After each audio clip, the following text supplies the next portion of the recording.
Hi friends, இன்னைக்கு நாம இருக்கிற சூழ்நிலை ரெஸ்டாரண்ட்ல இருக்கிறோம். ரெஸ்டாரண்ட்ல இருந்து இன்னைக்கு சாப்பாடு பத்தி காரியங்கள் சிலது இந்த இடத்துல நடக்கும்போது எனக்கு அது ஞாபகம் வந்துச்சு. பொதுவா இருக்கிற சம்பவங்கள் சூழ்நிலைகளை பார்க்கும்போது உங்ககிட்ட பேசணும் எனக்கு வழக்கமா ஞாபகம் வர மாதிரி இன்னைக்கும் இந்த காரியங்கள் நான் யோசிச்சேன். ஏசாயா தீர்க்கதரிசன புஸ்தகம் 55 அதிகாரம் 2ஆம் வசனத்திலிருந்து வாசிச்சு பாத்தீங்கன்னா, நீ கவனமாய் செவி கொடுத்து சாப்பிடு, நலமானதை சாப்பிடுன்னு சொல்லி வசனம் இருக்கு. ஆண்டவர் நமக்கு என்னைக்குமே சாப்பிடுறதுக்கு ஆசீர்வாதமா கொடுத்திருக்கிறாரு. கவனமாய் செவி கொடுத்து சாப்பிடணுமா அப்படின்னா வார்த்தையினுடைய அர்த்தம் என்ன? நான் இங்க ஏற்கனவே நம்ம சில இடத்துல இங்க பார்த்தோம், பிரெட்டை பத்தி பார்த்தோம், மீனை பத்தி பார்த்தோம், இன்னும் வெவ்வேறு விதமான மெனு வகைகள் கர்த்தர் நமக்கு எல்லாத்தையும் ஆசீர்வாதமா இந்த பூமியில் நம்ம கொடுத்திருக்கிறார். நம்ம வாழ்றது ஒரு பெரிய ஒரு கிருபை. அதற்கு ஆண்டவர் நல்லமான ஆகார பொருட்களை ஒவ்வொரு நாடுகளிலும் சரி ஒவ்வொரு ஊர்லயும் சரி விசேஷித்த கிருபையா நமக்கு ஆசீர்வதிச்சு கொடுத்திருக்கிறார். ஆனா நம்ம தெரிஞ்சு சாப்பிடும் போது உண்மையாகவே அதுல ஆசீர்வாதங்கள் பெருக்கெடுத்து ஓடும். இன்னைக்கு பாருங்க, ஏகப்பட்ட விதமான நோய்கள் எதனால வருது தெரியுமா? சாப்பாடுனாலதான். ஏகப்பட்ட விதமான நோய்கள் இருந்து குணமாறதும் சாப்பாடை வச்சுதான். நான் எப்பவுமே உங்களுக்கு ஒரு காரியத்தை சொல்லுவேன், we should always have a balanced kind of life. ஒரு பேலன்ஸ்ட் லிவிங் நமக்கு இருக்கும்போது வாழ்க்கையில ஒவ்வொரு படியிலையும் நம்ம அதை அனுபவித்து தெரிந்து கொள்வோம். இன்னைக்கு இந்த காரியத்தை நாம் யோசிக்கும் போது ஒரு முறை இஸ்ரவேல் ஜனங்களுக்கு ஆண்டவர் பேசின ஒரு காரியம், நீ சாப்பிட்டு திருப்தியா இருக்கும் பொழுது உன் அடிமைத்தனத்தின் வீட்டிலிருந்து உன்னை விடுதலை ஆக்கிய கர்த்தரை நீ மறவாதபடிக்கு சொல்லி உபாகமத்தின் புஸ்தகம் 6ஆம் அதிகாரம் 11-12 வசனத்துல கர்த்தர் பேசியிருக்கிறார். எப்பவுமே என்ன ஆயிடும் தெரியுமா? சாப்பிட்ட உடனே ரொம்ப திருப்தி ஆயிடுவோம். சாப்பிட்டு திருப்தியாகிறது ஒரு பக்கம் இருக்கட்டும், ஆனா தேவன் என்னைக்குமே மறந்துடக்கூடாது. When God blesses us with food, we should always remember the one who is the provider. Jehovah ஈரே என்று சொல்லப்பட்டிருக்கு. இந்த நாள்ல கூட நமக்கு இப்படிப்பட்ட ஆகாரங்கள், தண்ணீர் வடிவுகள் எல்லாவற்றையும் சேர்த்து வைத்திருக்கிற ஆண்டவர் இஸ்ரவேல் ஜனங்களுக்கு கொடுக்கும் போது அவங்க இருந்த நிலைமை என்ன தெரியுமா? ஒண்ணுமே இல்லாம இருந்தாங்க. வனாந்திரத்துல தண்ணிக்கு வழி கிடையாது, ரொட்டிக்கு வழி கிடையாது, காடைக்கு வழி கிடையாது. ஏன் அவங்களுக்கு அடுத்த வேலை என்ன செய்வோன்னு கூட தெரியாம இருந்த சூழ்நிலையில கர்த்தர் அவர்களை போஷித்து காப்பாற்றினார். மத்தேயு சுவிசேஷம் 6ஆம் அதிகாரத்துல வாசிச்சு பாத்தீங்கன்னா, ஆகாயத்து பட்சிகளை கவனித்து பாருங்கள் அப்படின்னு சொல்லி வசனம் தெளிவா சொல்லுது.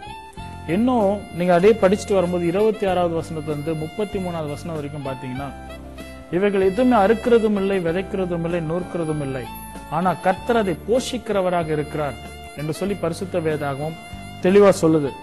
இந்த நாட்களில் இப்படிப்பட்ட போஷிக்கிற ஆண்டவரை நம்ம பார்க்கறதுக்கு முன்னாடி நாம எதை சாப்பிட்றதுக்கு தீர்மானம் பண்றோம்?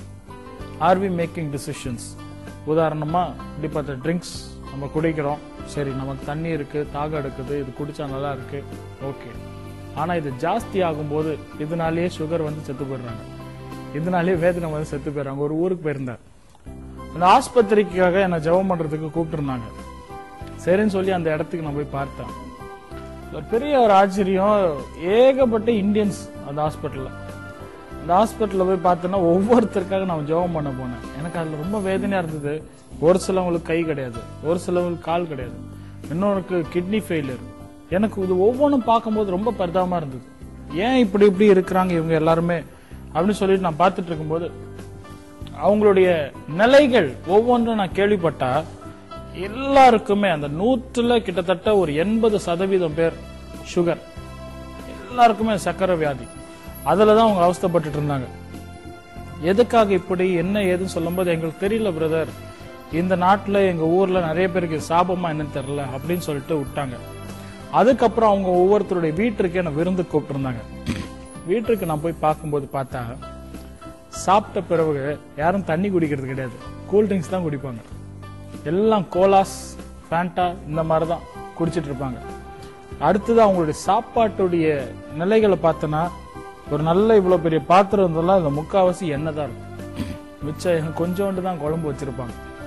நான் அதை பார்த்து சாப்பிட்றதுக்கு எனக்கே பயமா இருந்தது. அப்பதான் புரிஞ்சுக்கிட்டேன், இவங்க சாப்பாட்டினுடைய நிலைகள் சரியில்லாததுனால் நலமானதை சாப்பிடாதது பட்சத்துல அவர் வாழ்க்கையில இப்படி ஒரு காரியங்கள் வந்துட்டு இருக்கு. ரெண்டாவது என்ன பண்ணிடுறாங்க, நம்ம செய்கிற வேலைகளை ஒழுங்கா செய்யாம ஒண்ணு கடவுள் மேல பழிய போடுறது, ரெண்டாவது பிசாசு மேல பழிய போடுறது. எதற்கு இப்படிப்பட்ட காரியங்கள்? எனக்கு அன்பானவர்களே, கர்த்தர் அததான் சொல்றாரு, கவனமாய் செவி கொடுத்து நலமானதை சாப்பிடுங்கள். நீ நலமானதை சாப்பிடும் பொழுது நீ திருப்தி அடைவ, வாழ்க்கையில திருப்தி இருக்கும். சிலர் பாத்தீங்கன்னா ஒரு வேளை சாப்பாடுல ஒரு இடத்துல உட்காரும் போதே கிடைச்ச வரைக்கும் லாபம்னு அதிகமா அடிச்சு சாப்பிட்டுருவாங்க. ஆனா கர்த்தர் அதுக்குன்ட்டு காரியங்களை நேர்த்தியா வச்சிருக்கிறாரு. நாம ஒன்னும் ஒட்டகம் கிடையாது, எல்லாத்தையும் சேர்த்து வச்சு சாப்பிட்டுட்டு 40 நாளைக்கு போறதுக்கு. God has given a plan for us. எனக்கு அன்பானவர்களே, நீங்கள் கர்த்தருடைய ஆலயம், தயவு செய்து நீங்கள் அதுக்கு எடுத்துக்கொள்ள வேண்டாம். 1 கொரிந்தியர் புஸ்தகம் 3:17 வாசிச்சு பாத்தீங்கன்னா, ஒருவன் தேவனுடைய ஆலயத்தை கெடுத்தால் தேவன் அதை கெடுப்பார், நீங்கள் அந்த ஆலயமாக இருக்கிறீர்கள் வேதம் சொல்லுது. நாம நம்மளே சில வேளைகளை கெடுத்துக் கொள்வதனால் கர்த்தர் நம்ம கெடுத்து போட வேண்டிய ஒரு சூழ்நிலை வரும். We will become useless for God. ஏன்னா உங்களுடைய சரீரம், என்னுடைய சரீரம் கர்த்தருக்கு தேவையானது ஒன்று. ஊழியத்திற்கும் ஊழிய பாதைக்கும் நாம் செயல்படுவதற்கு இது நமக்கு ஒரு பெரிய ஒரு ஆசீர்வாதமான ஒரு காரியம். தயவு செய்து உங்கள் சாப்பாடு விஷயத்துல கவனமாக இருங்கள். கர்த்தர் நிச்சயமாகவே அதற்கேற்ற ஆசீர்வாதத்தை கொடுப்பார். யோவேல் தீர்க்கதரிசியின் புஸ்தகம் 2:26 வாசிச்சு பாத்தீங்கன்னா, நீ சம்பூர்ணமாய் சாப்பிட்டு திருப்தி அடைவாய். ஆண்டவருடைய வாழ்க்கை ஆசீர்வாதங்கள், நீ சம்பூர்ணமாய் fully to the fullness of the core you will eat and be satisfied. நீ சாப்பிட்டு திருப்தி ஆகுவ. இந்த மாதிரி இடத்துக்கு வர்றது போறது எல்லாம் நம்ம பாக்குறோம், இந்த ஹோட்டல்ஸ்க்கு வரோம் போறோம், சாப்பிட்டு திருப்தியா இருங்க. அது எதுவுமே நான் சொல்லல, ஆனா எதுலுமே அளவோடு இருக்கணும்.